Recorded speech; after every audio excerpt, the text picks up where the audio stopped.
E aí, pessoal, tudo bem? Vamos falar hoje da história do futebol.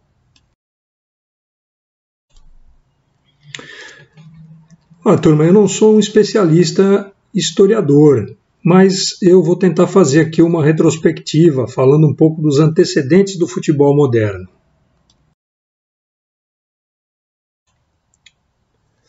O primeiro período que nós vamos falar é da antiguidade, dos jogos de futebol ou alguma coisa parecida com o futebol, que eram praticados no período aí antes da Era Comum.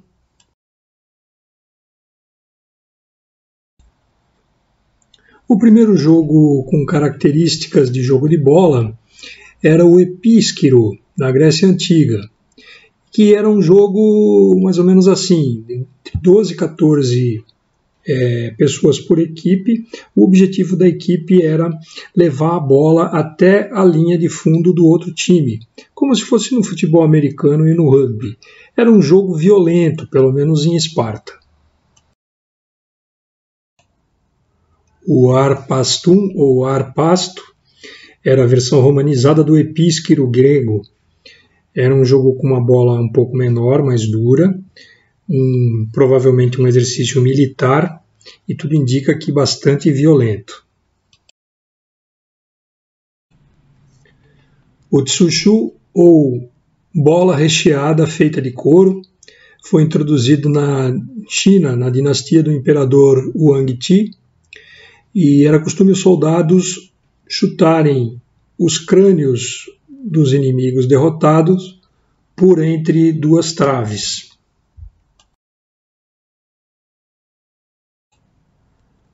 O Kemari, que é a versão japonesa do tsushu chinês, significa chutar a bola.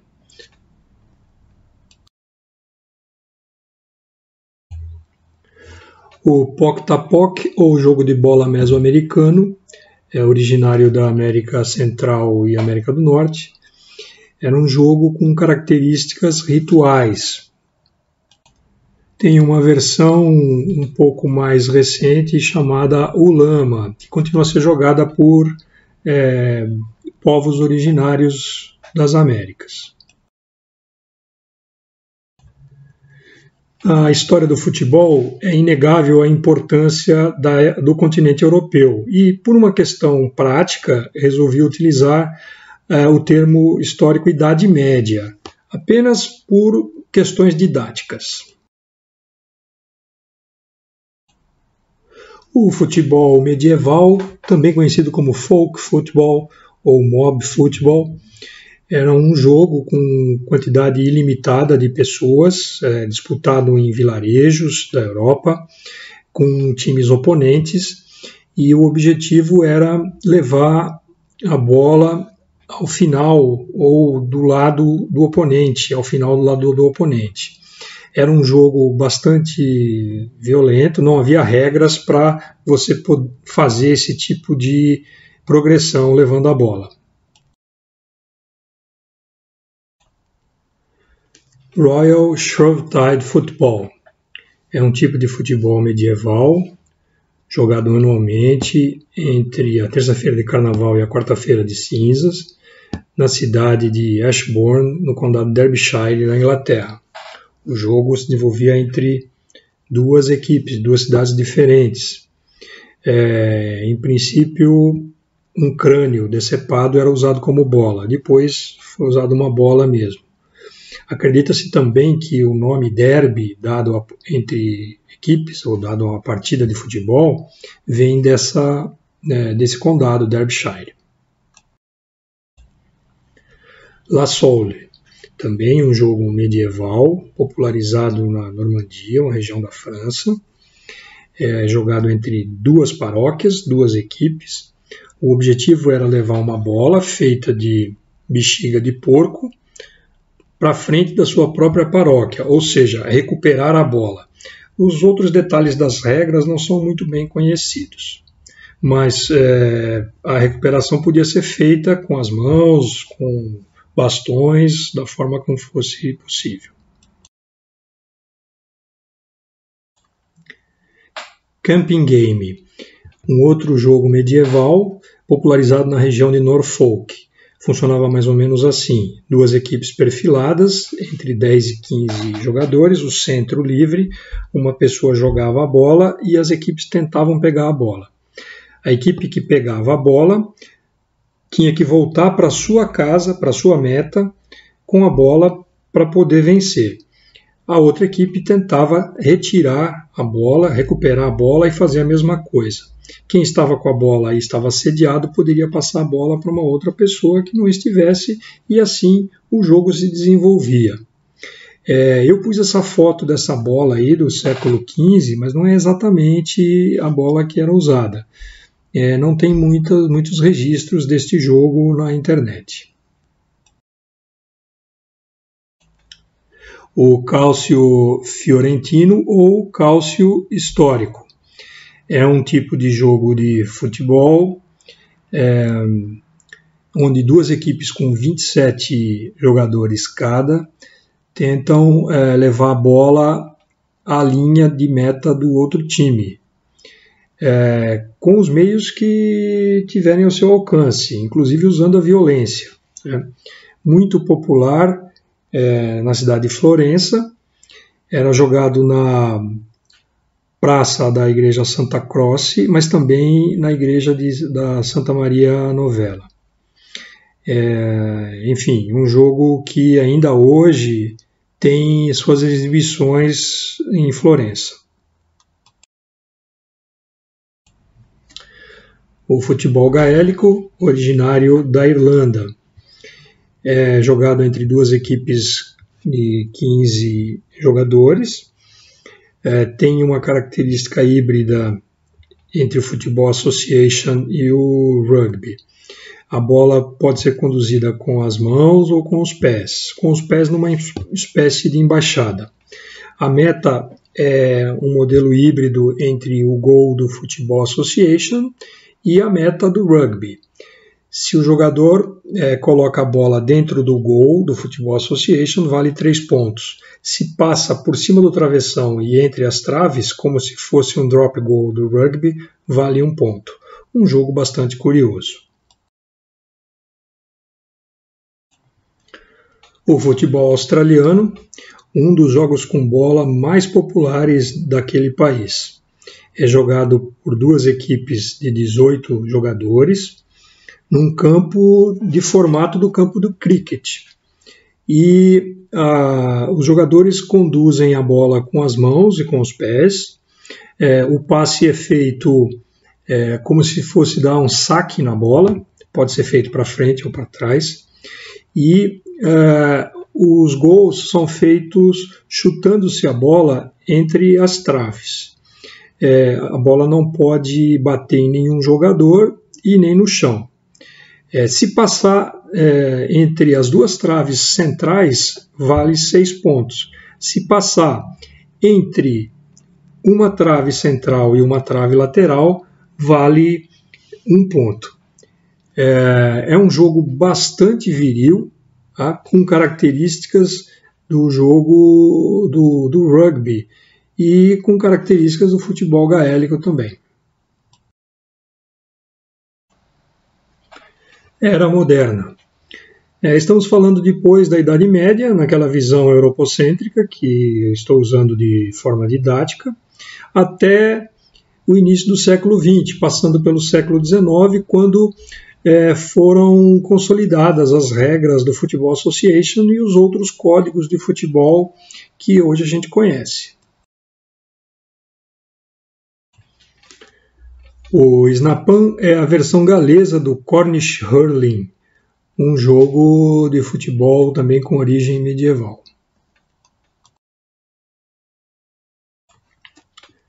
O hurling, similar ao Snap-on galês.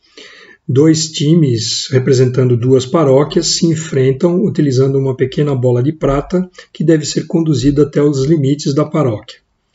Se isso for conseguido, a equipe que conseguiu vence a partida.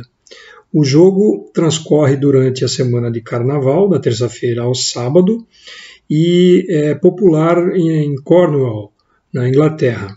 Ainda hoje ocorrem jogos de exibição em vilarejos ingleses. O backgame é a versão escocesa de um jogo medieval de futebol, que pode ser rastreada à origem no século XVIII.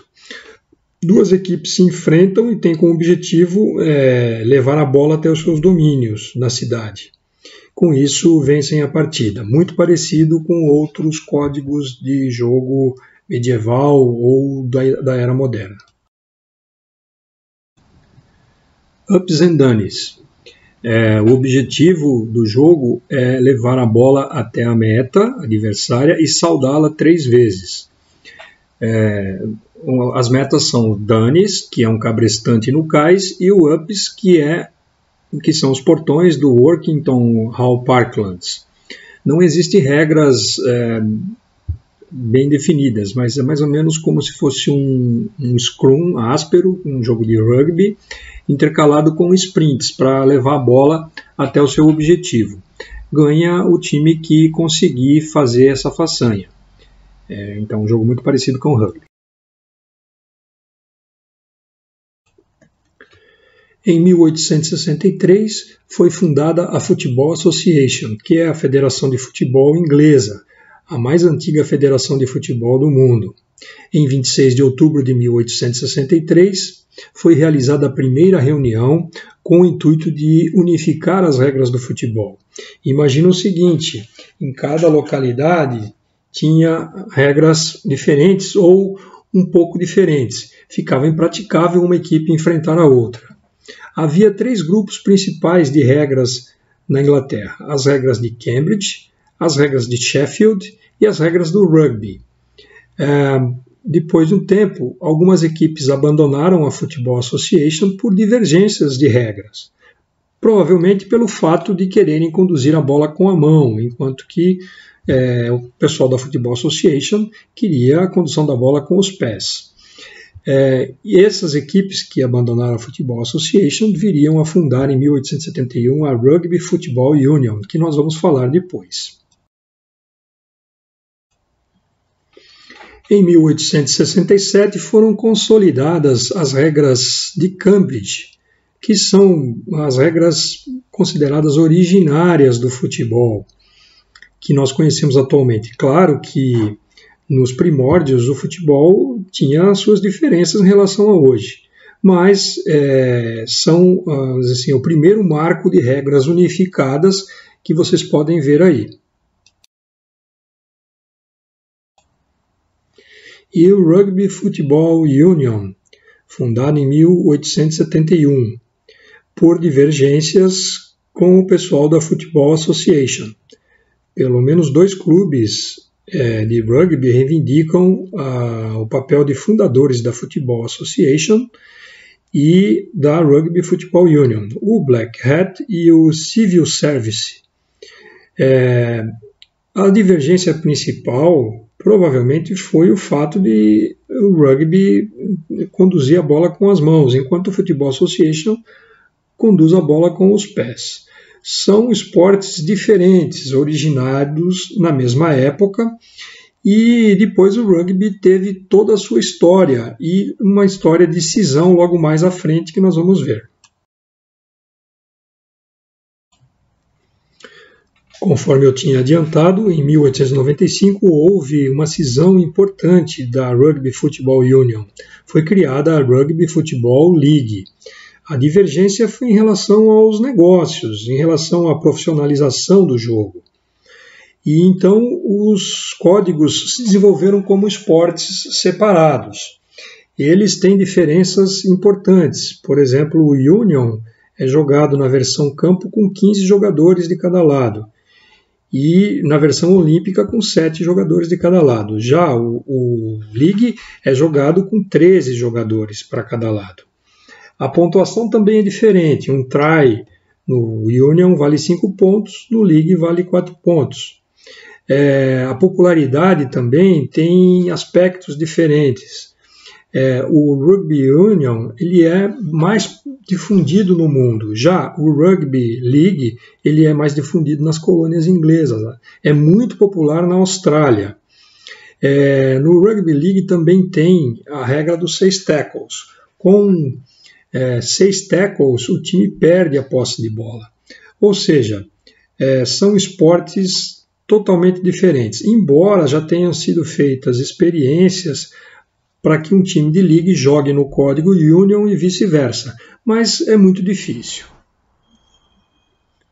Enquanto no Rugby Union você tem a modalidade ou submodalidade Sevens, no Rugby League você tem as submodalidades Nines e Touch.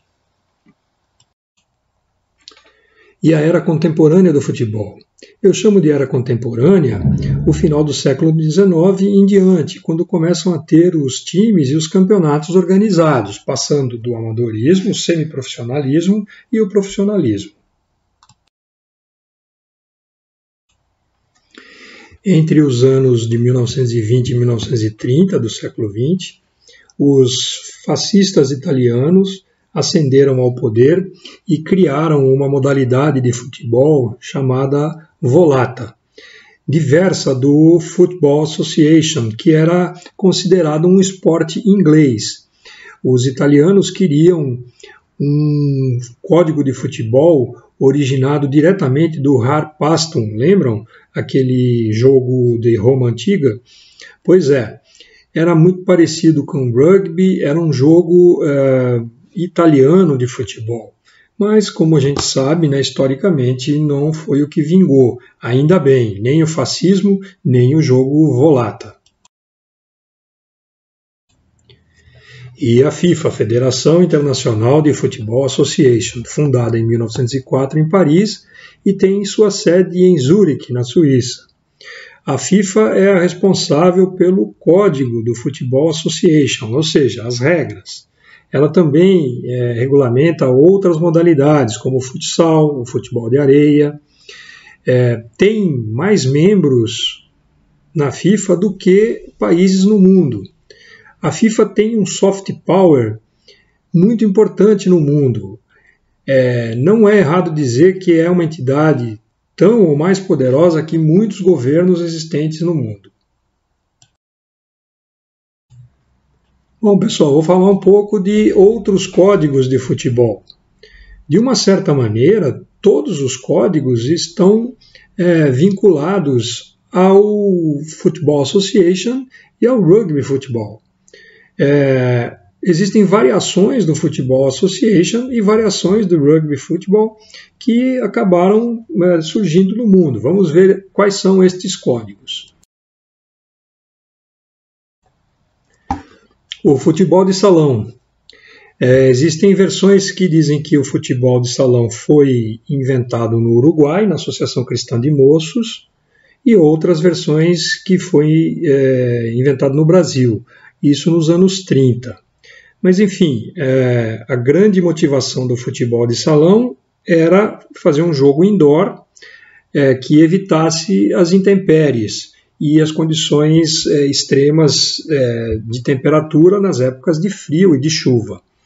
Então, o futebol de salão foi organizado sob a égide de uma federação internacional chamada FIFUSA, que depois se unificou com a FIFA. Mas algumas federações continentais e nacionais decidiram continuar com o futebol de salão, que é a modalidade indoor antiga que era praticada no mundo e no Brasil, inclusive.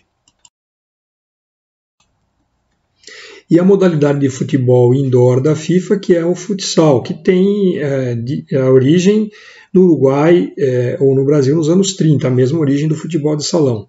A FIFA, de olho na popularidade do futebol indoor, que era o futebol de salão, criou sua própria modalidade, sendo esta hoje a mais popular no mundo. Tem algumas diferenças em relação ao futebol do salão, como o tamanho do campo e alguns detalhes de regras.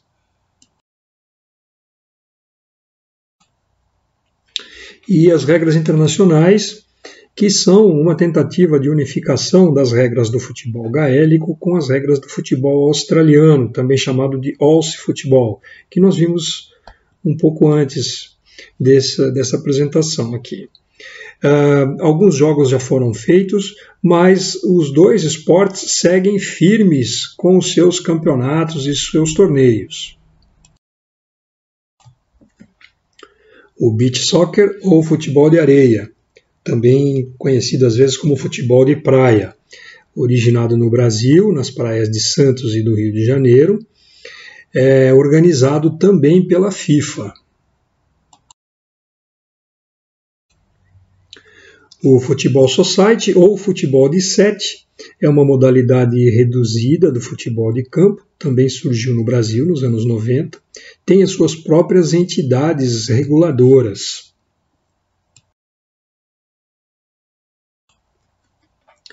E o futebol de 5 ou futebol para cegos foi fundado na Espanha em 1986, é o futebol paralímpico. Ele é dividido em 3 categorias, B1, B2 e B3, conforme o grau de cegueira dos jogadores.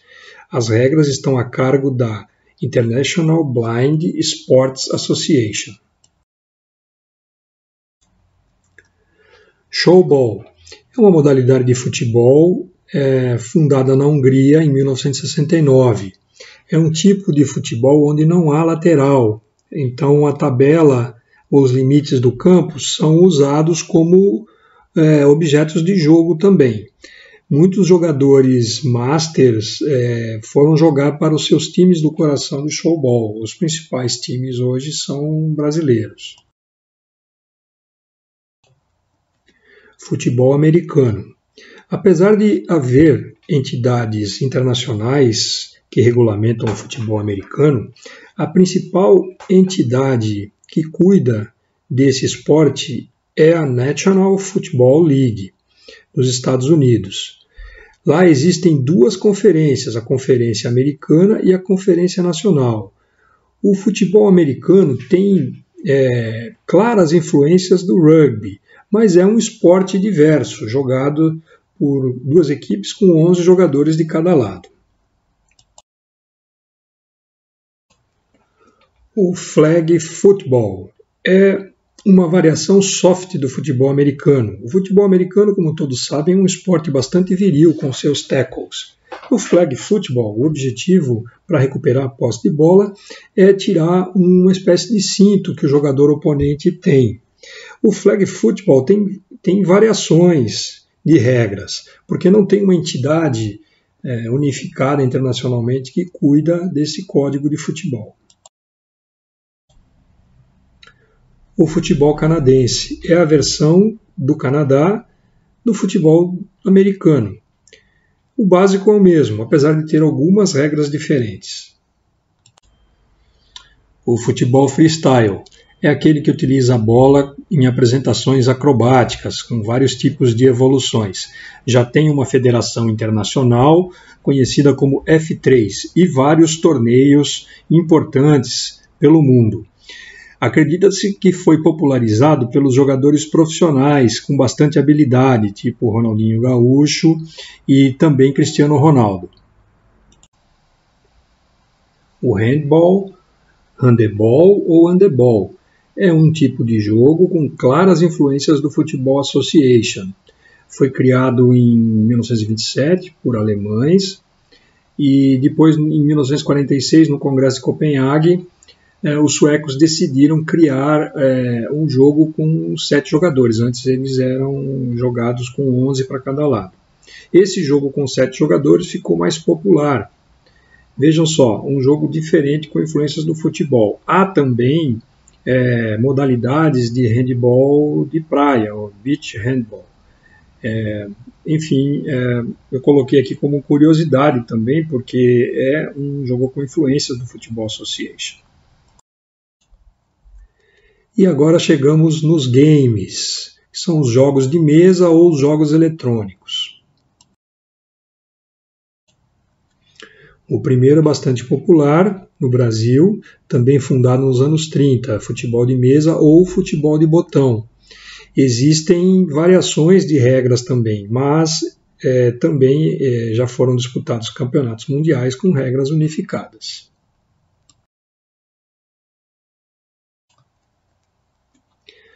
Futebol de mesa, conhecido como totó no Rio de Janeiro, Espírito Santo, Nordeste, parte de Minas Gerais, Pará, pebolim em São Paulo, no Sul, Centro-Oeste, Triângulo Mineiro, Minas Gerais, Pacal, em Santa Catarina, Fla-Flu, no Rio Grande do Sul, Matraquilhos ou Matrecos, em Portugal.